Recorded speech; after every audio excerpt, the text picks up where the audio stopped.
കായികരംഗത്തെ നിത്യസംഭവമാണ് പരിക്കുകൾ. ഈ പരിക്കുകൾ കാരണം പലരുടെയും കരിയർ തന്നെ നിന്നു പോകുന്ന ഒരവസ്ഥയും പലതവണ നമ്മൾ കേട്ടിട്ടുണ്ട്. സ്പോർട്സ് മെഡിസിൻ എന്നത് കായികാധ്വാനം മൂലം ഉണ്ടാകുന്ന ഈ പരിക്കുകളെ ചികിത്സിക്കുന്ന സ്പെഷ്യാലിറ്റിയാണ്. ഇന്ന് നമ്മുടെ കൂടെയുള്ളത് sports medicine specialist doctor Prince Shanavas Khan, senior consultant orthopaedics, Apollo athletics hospital. നമസ്കാരം ഡോക്ടർ. നമസ്കാരം. ഡോക്ടർ തന്നെ ഒരു ലേഖനത്തിൽ, മാതൃഭൂമിയുടെ ഒരു ലേഖനത്തിൽ ഞാൻ വായിച്ചിട്ടുണ്ടായിരുന്നു ടെന്നീസ് എൽബോയെ കുറിച്ച്. അതായത് സച്ചിൻ ടെണ്ടുൽക്കറിന് വരെ വന്ന ഈ അസുഖം അടുക്കളയിൽ ജോലി ചെയ്യുന്ന സ്ത്രീകൾക്കും വരാം എന്നതിനെ കുറിച്ചിട്ട്. അപ്പോൾ ഈ സ്പോർട്സ് മെഡിസിൻ എന്ന് പറഞ്ഞ സംഭവം ഈ സ്പോർട്സ് പേഴ്സൺസിന് മാത്രമല്ലേ വരുന്നത്? ടെന്നീസ് എൽബോ എന്ന പേര് കൊണ്ട് തന്നെ നമുക്ക് മനസ്സിലാക്കാം അത് ടെന്നീസ് പ്ലേയേഴ്സിലാണ് മോസ്റ്റ് കോമൺ ആയിട്ട് വരുന്നത്.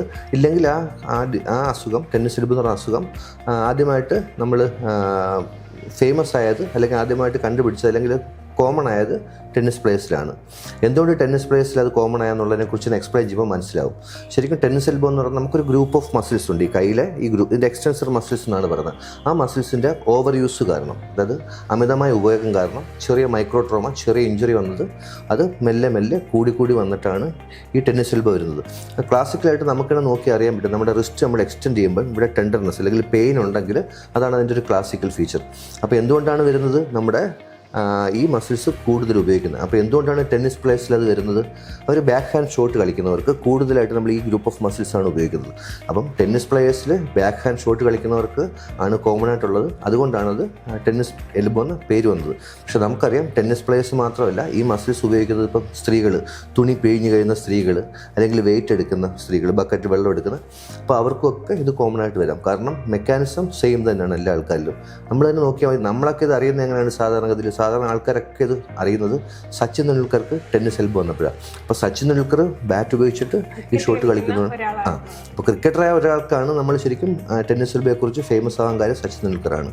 അപ്പം അതിൻ്റെ ട്രീറ്റ്മെൻറ്റ് എന്ന് ചോദിച്ചു കഴിഞ്ഞാൽ സാധാരണ ആൾക്കാർക്ക്, അതായത് ഇപ്പോൾ വീട്ടുജോലിക്കാരങ്ങളുള്ളവർക്കൊക്കെ ആണെങ്കിൽ കൺസർവേറ്റീവ് ട്രയൽ, അതായത് ലൈഫ് സ്റ്റൈൽ മോഡിഫിക്കേഷൻ, ഇങ്ങനെയുള്ള എക്സ്റ്റൻസർ മസിൽസ് കൂടുതൽ തുണി പെയ്യുക, അങ്ങനെയുള്ള ജോലികളിൽ നിന്ന് കുറച്ച് നാളത്തേക്ക് മാറി നിന്ന് കഴിഞ്ഞാൽ മരുന്നുകളും കഴിച്ച് ബാക്കി ഫിസിയോതെറാപ്പിയൊക്കെ ചെയ്ത് കഴിഞ്ഞാൽ നല്ല ഇമ്പ്രൂവ്മെൻറ്റ് കിട്ടും.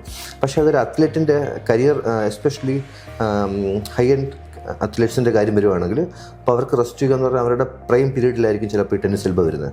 അപ്പോൾ അവരെ സംബന്ധിച്ചിട്ട് ഒരു സീസണിൽ നിന്ന് മാറി നിൽക്കുക എന്ന് പറഞ്ഞു കഴിഞ്ഞാൽ അവരുടെ പ്രൈം ടൈമിൽ മാറി നിന്ന് കഴിഞ്ഞാൽ അവരുടെ കരിയർ എൻഡിങ് ആയി പോകും. അപ്പോൾ അവർക്കാണെങ്കിൽ സാധാരണ നമ്മുടെ ആൾക്കാരെ പോലെയല്ല, കുറച്ചും കൂടെ അഗ്രസീവായിട്ട് ട്രീറ്റ് ചെയ്യേണ്ടി വരും. ഇഞ്ചക്ഷൻസ് വേണ്ടി വരും. ഫിസിയോതെറാപ്പി കൂടാതെ ഇഞ്ചക്ഷൻസ്, ചിലപ്പം ചില ആൾക്കാരിൽ അപൂർവമായിട്ട് സർജറി വേണ്ടി വരും. പണ്ടൊക്കെ ഓപ്പൺ സർജറി ആയിരുന്നു, ഇപ്പം കീ ഹോൾ സർജറിയാണ്. നമുക്കൊക്കെ അറിയാം സച്ചിൻ തെണ്ടുൽക്കർ അന്ന് ഓസ്ട്രേലിയയിൽ പോയിട്ടാണ് ഇതിൻ്റെ സർജറി ചെയ്തത്.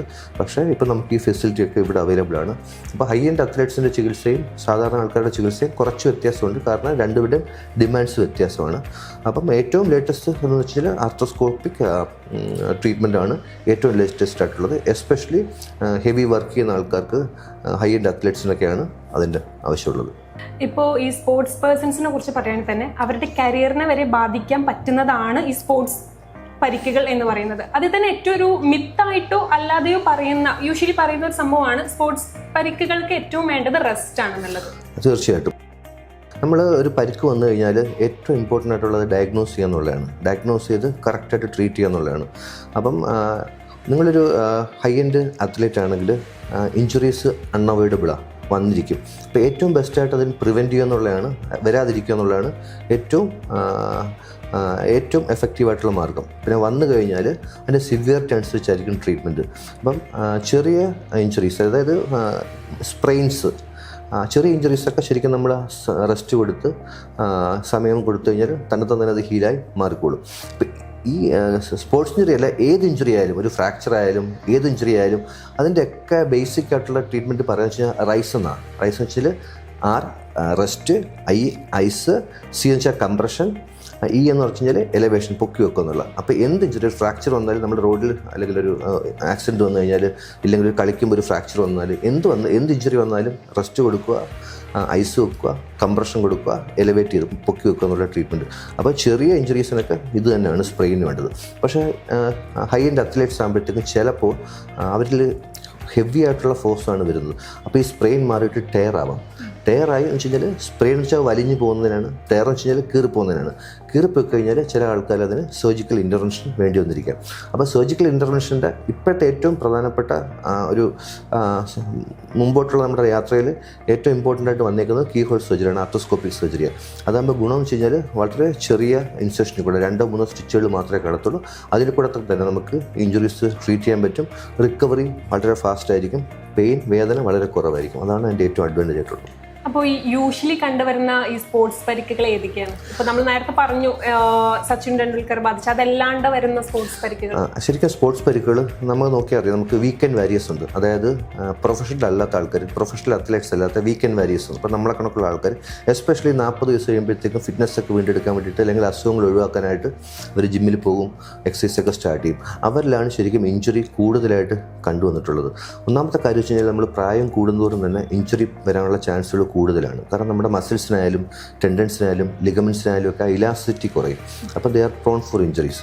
രണ്ടാമെന്ന് പറഞ്ഞു കഴിഞ്ഞാൽ ഇവർക്ക് പ്രോപ്പർ ട്രെയിനിങ്ങിൻ്റെ അഭാവമുണ്ട്. അപ്പോൾ എങ്ങനെയാണ് ഇഞ്ചുറി പ്രിവെൻറ്റ് ചെയ്യുന്നത്, എങ്ങനെയാണ് കറക്റ്റായിട്ട് എൻ്റെ കാര്യങ്ങൾ ചെയ്യുന്നതെന്നുള്ള കാര്യത്തിൽ അറിവില്ലായ്മ കാരണം ഇഞ്ചുറി വരാം. എസ്പെഷ്യലി ജിമ്മിൽ പോകുമ്പം കോമ്പാക്റ്റ് ആക്ടിവിറ്റീസിന് പോകുമ്പോഴത്തേക്കും കോൺടാക്ട് സ്പോർട്സിന് പോകുമ്പോഴൊക്കെ ഇഞ്ചുറി വരാനുള്ള ചാൻസ് കൂടുതലാണ്.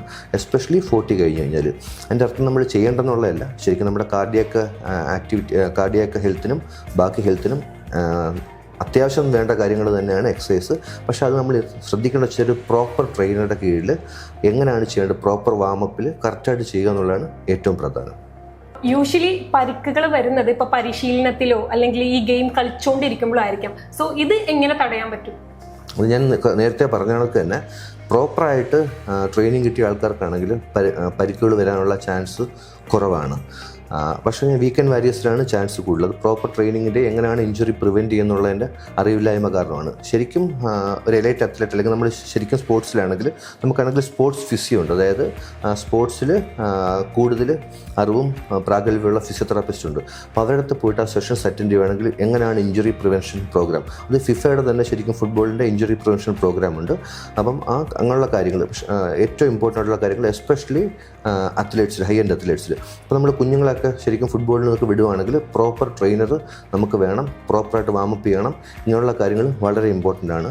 രണ്ടാമത് ഇഞ്ചുറി വന്നു കഴിഞ്ഞാൽ അത് കണ്ടുപിടിക്കുക എന്നുള്ളതാണ് ഏറ്റവും പ്രധാനം. ഇഞ്ചുറി വന്നു കഴിഞ്ഞാൽ നമ്മൾ സാധാരണ തടവിക്കാനും അല്ലാതെ ലോക്കൽ ആൾക്കാരിലൊക്കെ അതല്ല വേണ്ടത്. ശരിക്കും ഒരു ഡോക്ടറെ കാണിച്ച്, ഓർത്തോപെഡിക് സർജനെ, സ്പോർട്സ് ഇഞ്ചുറി സ്പെഷ്യലിസ്റ്റിനെ കാണിച്ച് ആവശ്യമെങ്കിൽ ടെസ്റ്റുകൾ, എക്സ്റേയോ സ്കാനോ ചെയ്ത് ഇഞ്ചുറി ഒന്നും ഇല്ലയെന്ന് ഉറപ്പാക്കിയതിന് ശേഷം മാത്രം നമ്മുടെ സ്പോർട്സ് കണ്ടിന്യൂ ചെയ്യുക എന്നുള്ളതാണ് ഏറ്റവും പ്രധാനപ്പെട്ടത്. കാരണം ഇഞ്ചുറി ആദ്യമേ കണ്ടുപിടിക്കുകയാണെങ്കിൽ നമുക്കതിൻ്റെ ഫർദർ പ്രോഗ്രഷൻ അല്ലെങ്കിൽ പ്രിവെൻറ്റ് ചെയ്യാൻ പറ്റും, ഇല്ലെങ്കിൽ അവിടെ വെച്ച് അതിനെ ട്രീറ്റ് ചെയ്യാൻ പറ്റും. ഇതാണ് ഏറ്റവും പ്രധാനമായിട്ടുള്ളത്. ഫസ്റ്റ് ഇഞ്ചുറി പ്രിവെൻറ്റ് ചെയ്യുക എന്നുള്ളത്. 2 ഇഞ്ചുറി വന്ന് കഴിഞ്ഞാൽ അതിനെ പ്രോപ്പറായിട്ട് ഏർലി ആയിട്ട് ഡയഗ്നോസ് ചെയ്ത് അതിനുള്ള കറക്റ്റായിട്ടുള്ള ട്രീറ്റ്മെൻറ്റ് കൊടുക്കുക എന്നുള്ളതാണ് ഏറ്റവും പ്രധാനം. അവസാനമായിട്ട് ഡോക്ടറിന് ഇപ്പോൾ വളർന്നു വരുന്ന ഒത്തിരി അത്ലറ്റ്സ് ഉണ്ട്, കുഞ്ഞ് അത്ലറ്റ്സ് ഒക്കെ ഉണ്ട്, അവരോട് എന്താണ് പറയാനുള്ളത്? നമുക്ക് ശരിക്കും എനിക്ക് പറയാനുള്ളത് വെച്ച് കഴിഞ്ഞാൽ നമുക്ക് ഒരു നല്ല കായിക സംസ്കാരം വളർത്തിയെടുക്കേണ്ടതുണ്ട്. എല്ലാവരും സ്പോർട്സിൽ തീർച്ചയായിട്ടും പോകണം. കാരണം നമുക്കാണെങ്കിൽ നമ്മുടെ ബോഡിയുടെ ഹെൽത്താണ്, ഹെൽത്ത് ഈസ് വെൽത്ത്. ഏറ്റവും പ്രധാനമായിട്ടുള്ള ഹെൽത്ത് തന്നെയാണ്. അതിന് വേണ്ടിയിട്ട് പ്രോപ്പറായിട്ട് ട്രെയിനിങ് ചെയ്തിട്ട് പ്രോപ്പറായിട്ട് ഇഞ്ചുറി പ്രിവെൻറ്റ് ചെയ്യുന്നതിനെ പറ്റി പഠിച്ചിട്ട് കറക്റ്റായിട്ട് സ്പോർട്സിൽ ഇൻവോൾവ് ആകുന്നുള്ള ഏറ്റവും പ്രധാനം. എല്ലാവരും കളിക്കുക, എന്തായാലും ഇപ്പോൾ ജിമ്മിനായാലും ഫുട്ബോളായാലും ക്രിക്കറ്റായാലും എല്ലാവരും പോകണം. പക്ഷേ പോകുന്നതിന് മുമ്പ് നല്ലൊരു ട്രെയിനറെ കിട്ടുമെന്നുള്ളതാണ് ഏറ്റവും പ്രധാനം. എന്തെങ്കിലും ഇഞ്ചുറി വന്നു കഴിഞ്ഞാൽ കറക്റ്റ് സമയത്ത് അതിനുള്ള ട്രീറ്റ്മെൻറ്റ് എടുക്കുക എന്നുള്ളതാണ് അതിലും പ്രധാനം.